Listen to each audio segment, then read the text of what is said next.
رئیس خدمات تحقیقاتی آمریکا یا خود FBI جیمز کومی به کنگرس گفته است که تفتیش علاوه‌ای پیام‌های الکترونی نامزد به مقام ریاست جمهوری آمریکا از حزب دموکرات هیلاری کلینتون یگان عمل جنایی پیدا نکرد و در این رابطه به مقابل کلینتون عیب‌نامه مطرح نخواهد شد. روز یکشنبه کومی به وکیلان کنگرس گفت تفتیش علاوه‌ای خلاصه را که در ماه ایول در مورد ارسال پیام‌های الکترونی از سرور یا خود خزینه خصوصی کلینتون ارائه کرده بود تغییر نداد.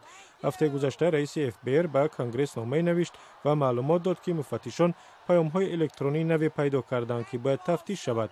این اعلان معرکه پیش از انتخاباتی کلینتون را تا حد در هم و بر هم کرد. دونالد ترامپ داوطلب کرسی پرزیدنتی آمریکا از حزب جمهوری خواه خلاصه FBI را تنقید کرد.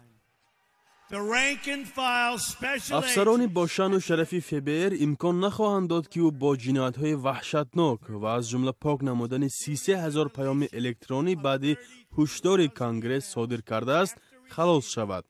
حاضر نظام ساخته او را زیر حمایت گرفته است. این نظام با فریب ساخته شده است و من سالهاست که این حرف را تاکید میکنم. شما نمی توانید 650,000 پیام را در 8 روز تفتیش کنید.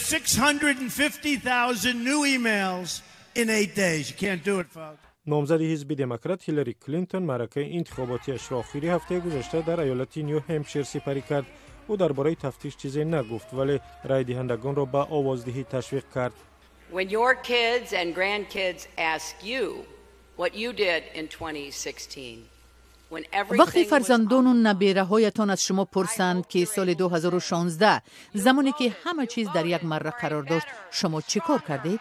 امیدوارم شما می توانید بگویید که برای بهتر و نیرومندتر کردن امریکا آواز دادید.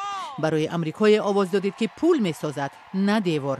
امریکایی که از آن صدای محبت به گوش می رسد نه صدای شیپوری نفرت.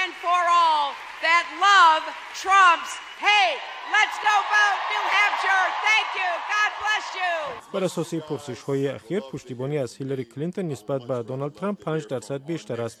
روز یکشنبه یک چند ستاره بسکتبال آمریکا از جمله جیمز لبرون در معرکه پشتیبانی از نامزد حزب دموکرات اشتراک کردند.